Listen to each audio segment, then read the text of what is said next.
Bien amigos, hoy iniciaremos con la exposición más importante de la teoría de la advertencia y la evaluación crítica de las teorías de la pena de Anton Bauer.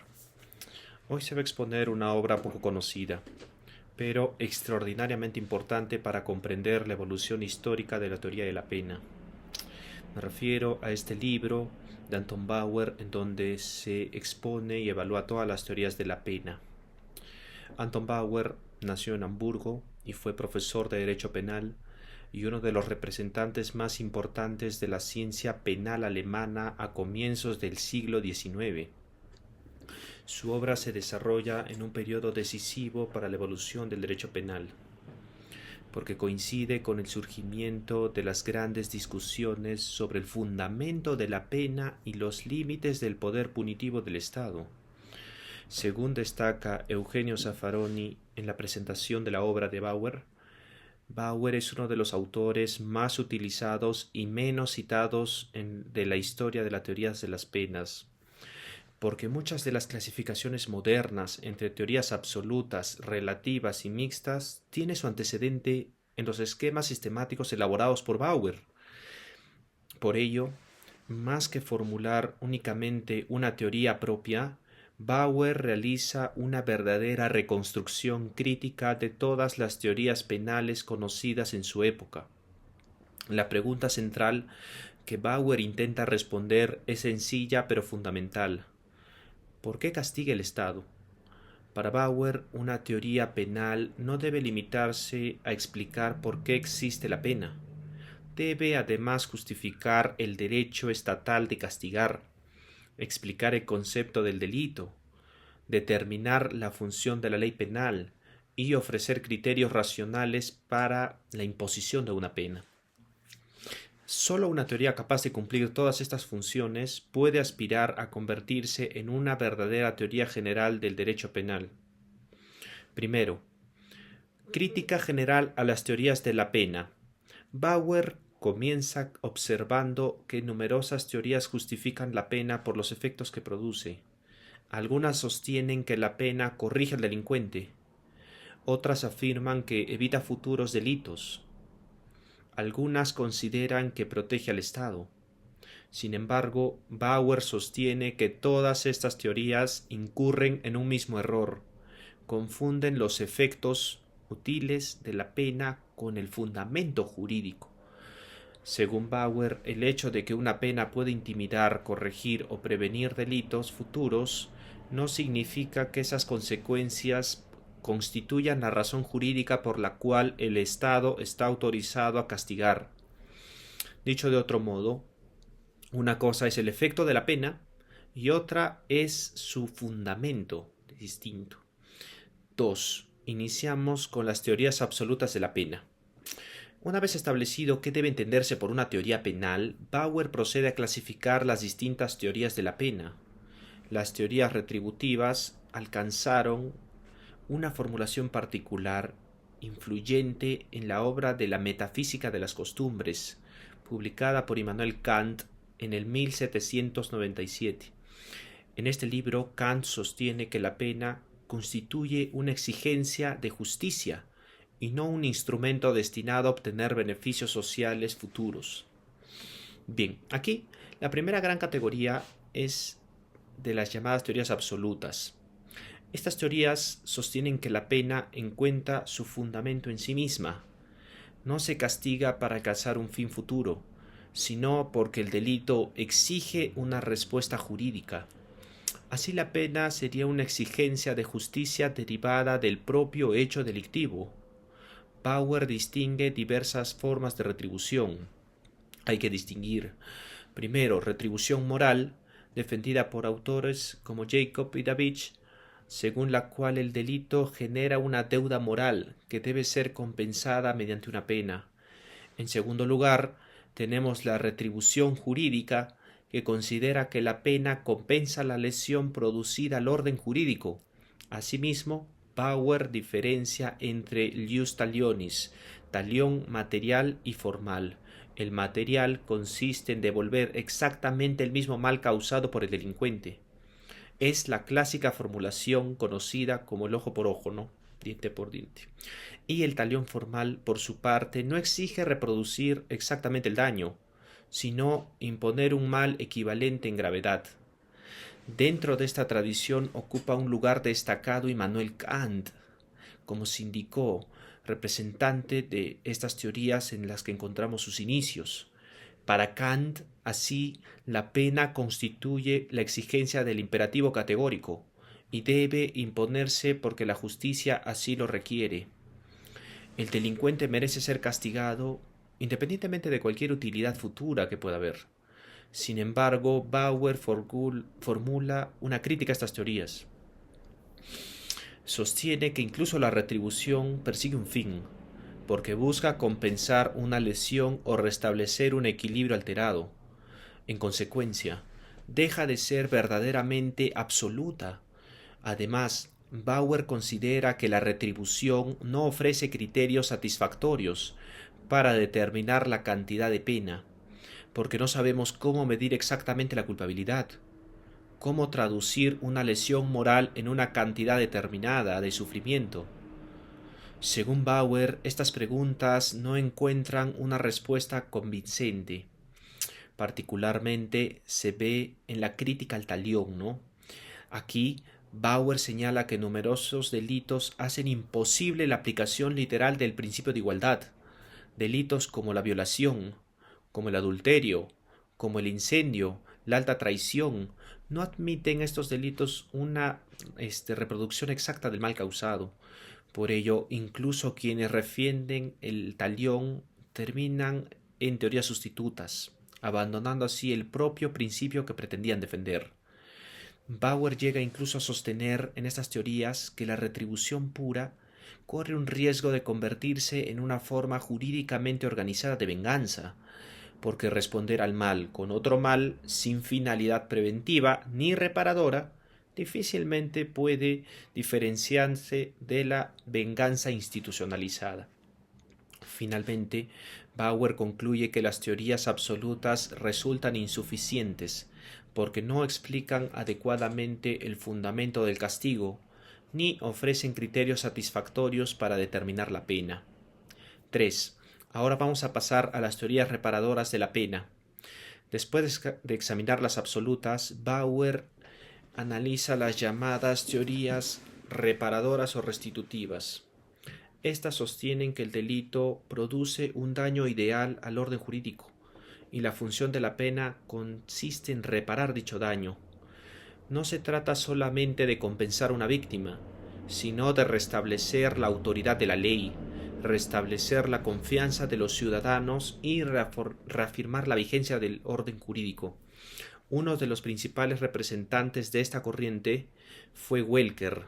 Welcker desarrolló una concepción según la cual el delito no solamente lesiona los bienes jurídicos concretos, sino también la confianza colectiva en el orden jurídico. Por ello, asignó a la pena una función restauradora, orientada a recomponer la vigencia de la ley dentro de una comunidad. Según este autor, el delito genera múltiples consecuencias negativas, debilita la voluntad jurídica del delincuente y disminuye la confianza de los ciudadanos en la ley, perturbando así la seguridad jurídica de la comunidad. Por ello, la pena tendría diversos fines en estas teorías, entre ellos corregir al delincuente, restaurar la confianza social del derecho, fortalecer la voluntad jurídica de los ciudadanos y, lo más importante, reafirmar la autoridad de un Estado. Sin embargo, Bauer considera que estas teorías incurren en una confusión fundamental. A su juicio, mezclan reparación y prevención. Muchos de los efectos que Welcker pretende reparar son en realidad riesgos futuros y no daños ya producidos. Por eso el debilitamiento del respeto por la ley, la posibilidad de nuevos delitos o la pérdida de la confianza en el orden jurídico pertenece más bien a un ámbito de la prevención. Por eso Bauer introduce una distinción importante entre daño y peligro. El daño es una lesión efectiva producida. El peligro, en cambio, es una amenaza futura. Además, plantea el problema práctico. Si la pena debe reparar daños ideales, ¿cómo vamos a medir esos daños? ¿Cómo vamos a cuantificar la pérdida de confianza en la ley? ¿Cómo vamos a determinar el grado de debilitamiento del orden jurídico? Por ello, concluye Bauer que las teorías reparadoras tampoco consiguen proporcionar una satisfacción y fundamentación suficiente del derecho de castigar. 4. La teoría de la corrección. Aquí la teoría de la corrección sostiene que la finalidad de la pena consiste en corregir moralmente al delincuente. La teoría de la corrección fue sostenida por diversos autores correccionalistas no alemanes a comienzos del siglo XIX, quienes concebían la pena como un instrumento destinado a transformar moralmente al delincuente y reintegrarlo a la sociedad. La idea central es que el castigo debe servir para ennoblecer al criminal, para reformar su carácter y convertirlo en una persona moralmente mejor. Sin embargo, Bauer formula varias objeciones en esta teoría. La principal consiste en afirmar que el Estado no posee ningún derecho a imponer virtud mediante la fuerza. La moralidad presupone libertad, y una conducta solo tiene valor ético cuando surge de una decisión libre del hombre. Por eso, intentar producir virtud mediante sufrimiento impuesto constituye una contradicción conceptual. Asimismo, resulta imposible determinar objetivamente cuándo una persona ha sido verdaderamente corregida o transformada moralmente. Por ello, Bauer concluye que el derecho penal no puede confundirse con un sistema de educación moral. Ahora 5. La teoría de la prevención especial. Posteriormente ya se subdivide y se analiza la teoría de la prevención especial, desarrollada especialmente por Karl Grollmann, nacido en 1777. Este jurista, Karl Grollmann, es considerado uno de los principales representantes de la prevención especial. Según esta postura, la pena debe impedir que el propio delincuente vuelva a cometer un nuevo delito mediante lo que conocemos por la intimidación, corrección o neutralización de su peligrosidad a futuro. Según esta posición, la pena se justifica porque impide que el delincuente vuelva a cometer un delito. La pena actuaría así intimidando al autor, ¿no? Y reduciendo su capacidad para delinquir nuevamente. Bauer considera que esta teoría presenta muchas críticas y problemas. Primero, presupone que quien comete un delito volverá a cometerlo en un futuro. Sin embargo, sabemos que el delito pasado no muestra necesariamente una futura reincidencia. Por eso, castigar a alguien por delitos futuros e hipotéticos implica abandonar el hecho realmente cometido para concentrarnos en una mera conjetura. Por ello, Bauer concluye que la prevención especial carece de fundamento jurídico suficiente para justificar. Ahora 6. La teoría de la autoconservación o defensa del Estado. Ahora se desarrolla una teoría por un jurista alemán importantísimo en su época, Georg Ernst Schulze.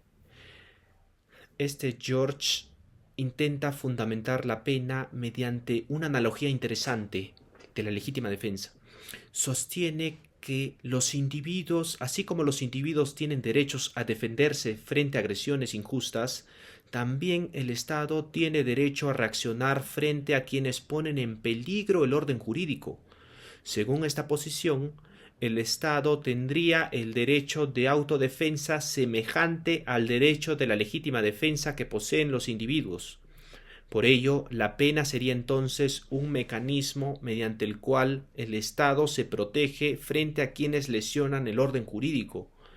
Bauer rechaza esta explicación, porque la legítima defensa primero opera frente a agresiones actuales e inminentes, mientras que la pena interviene cuando el delito ya se ha consumado. Además, la mayoría de los delitos comunes no ponen en peligro la existencia misma del Estado. Por tanto, la analogía con la legítima defensa resulta incorrecta. 7. Teoría de la intimidación. Finalmente se aborda una de las teorías más influyentes de toda la historia del derecho penal, la teoría de la intimidación, por Feuerbach, autor del célebre libro del derecho penal que se desarrolla en su época, publicado en 1801. Aquí está esta obra más influyente, la ciencia penal alemana, es la teoría de la coacción psicológica, que genera una profunda reflexión en la prevención general y el principio de legalidad penal. Este representante, Feuerbach, nacido en 1775, en esta teoría lo que desarrolla y sus aportes más importantes sostenía que la ley penal produce una coacción psicológica sobre los ciudadanos. Al conocer la amenaza de una pena, las personas se van a abstener de cometer delitos. Entonces la función principal de la pena aquí es intimidar a la población y prevenir infracciones y delitos futuros. Feuerbach desarrolla esta idea afirmando que la amenaza penal actúa sobre la voluntad de los ciudadanos antes de la comisión de un delito. Por ello, la eficacia de esta teoría depende de dos elementos inseparables. 1. La amenaza legal previa y 2. La efectiva ejecución de la pena. Por ello, Feuerbach vincula estrechamente la prevención general con el principio de legalidad, expresado en máximas como nulla pena sine ley, nulla pena sine ley, ¿no? Bauer aquí reconoce la enorme importancia de esta concepción y construcción teórica, pero considera que tampoco logra resolver completamente el problema, porque la intimidación puede explicar ciertos efectos preventivos de la pena, pero sigue siendo insuficiente para justificar jurídicamente el derecho estatal de castigar. Anton Bauer fue de los primeros autores que sometió a debate todas las teorías de la pena existentes al momento de su época. Lo más llamativo es que muchas de las preguntas formuladas por Bauer continúan presentes en la discusión contemporánea. Cuando hoy autores como Roxin, Jacobs, Hassemer, Silva Sánchez, etc., debaten sobre la prevención, peligrosidad, resolución o legitimidad de la pena, siguen enfrentándose a problemas que Bauer ya había identificado hace más de 2 siglos. A mi juicio, el mayor mérito de Bauer no consiste únicamente en defender una teoría determinada, sino en haber comprendido que ninguna teoría de la pena puede considerarse satisfactoria si no logra explicar simultáneamente el fundamento del castigo, la función de la ley penal y los límites del poder punitivo del Estado.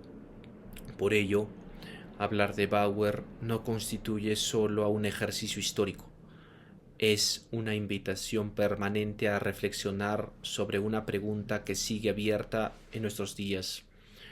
¿Cuál es la verdadera razón que justifica que el Estado castigue a una persona? 2 siglos después, las preguntas formuladas por Anton Bauer siguen sin encontrar la respuesta definitiva. Tal vez por eso la historia de las teorías de la pena no sea la historia de una solución, sino la historia de una búsqueda permanente de legitimidad para el poder de castigar del derecho penal. Gracias.